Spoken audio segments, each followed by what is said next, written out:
Communication globale, vos émotions à travers notre son. Wereldwijde communicatie, gevoelsuitdrukking overgebracht door het medium geluid. This is Elaine with a video reply to updownmostly. You were questioning why we were in Iraq, and I thought I'd take a few minutes, and this won't be terribly long because I don't have a director's account yet. But this is titled Geopolitics 101-Oil. On the surface of it, it would seem that oil was the likely reason we were there. But there's some more detail as to why we were there.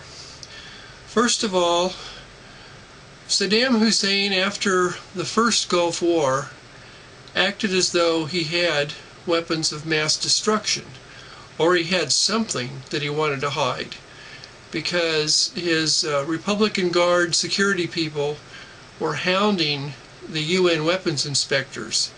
They were following their every move. They even recorded radio intercepts of the Iraqis moving material from one place to another when they were scheduled to go and visit a site to see what was there.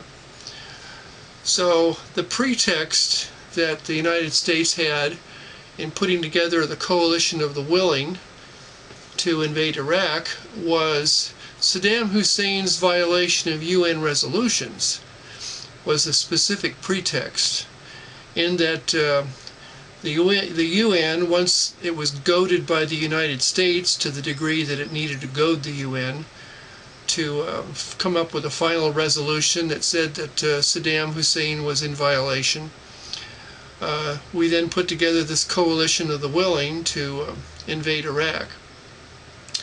It must be borne in mind that Saddam acted as though he was hiding something. He was claiming on the one hand that no, they didn't have anything, they destroyed it all, and yet the UN weapons inspectors were being hounded all over the country when they were trying to do their inspections of facilities based on overhead reconnaissance satellite photographs. So it could seem realistic that he may have had something. After the 9/11 attack, we needed a pretext to go to war in Iraq. And all it was the decision that the fact that he probably was hiding weapons of mass destruction was enough. And of course, there is untold amount of controversy back and forth between the intelligence community and the Bush administration as to whether or not real intelligence existed that proved there was something going on. But we needed a reason to be there. And I want to back up a minute, and let's look at what happened with the first Gulf War. The first Gulf War happened around 1991. And if you remember, it was basically right after the Mujahideen, headed and financed primarily by Osama bin Laden, was kicking Russia's ass in Afghanistan, to the point that that was one of the factors that the economy of the former Soviet Union collapsed. And when that collapsed, that became the end of the boogeyman for the Middle East, in terms of a long-standing agreement that the United States had with Saudi Arabia, that we would protect Saudi Arabia against the communists, and at that time, years ago, against Egypt, who was pro-communist, as long as they guaranteed us a continuous supply of low-cost oil. Well, after the boogeyman disappeared, April Glaspie, who was our U.S. ambassador to Iraq, had mentioned in passing to Saddam Hussein, when Saddam was mentioning that there was a border dispute with Kuwait, and he was determined to grab up the oil fields that he felt belonged to Iraq and not to Kuwait. April Glaspie made the statement that that's simply an internal dispute between Arab countries. The United States has no interest in that at all. And so that gave Saddam the green light to invade Kuwait, at which point we went to the Saudi government and said, hey, one of your neighbors is being invaded by Saddam Hussein, and we need to base forces in Saudi Arabia, and we will protect the Saudi royal family and the Saudi government and the country of Saudi Arabia, but we need bases there.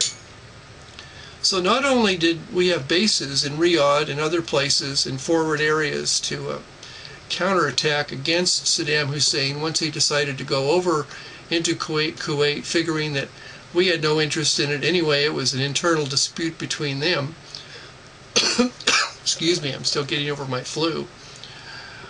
That our government leaned on King Fahd and the Saudi family and said, okay, we're going to provide all the arms and all the people necessary to beat back Saddam Hussein, but the Saudi government needs to foot the bill. And if you look in the public record, and I've got documentation in a couple of different documentaries, the Saudi government paid for all of our expenses to deploy into Saudi Arabia and to do the original Desert Storm operation into Kuwait. So you were asking why we were in Iraq? Well, we needed two different reasons to be involved with Saddam Hussein. The first time, in order to protect the oil fields in Kuwait, and the second time we wanted to get leverage into Iraq in order to have some foothold. After the first Desert Storm, the Saudi government didn't want U.S. forces in Saudi Arabia anymore. So we were looking at establishing a new set of bases in the Middle East, Afghanistan and Iraq to be the primary ones. And of course that would allow us to leapfrog into Iran. And now you hear the saber rattling about how Iran has a nuclear program. So I think we've heard this movie before, or watched this movie before. So that's my thoughts. I'm limited to 6 minutes here, so if I can do a part 2, I'll do a part 2. Bye.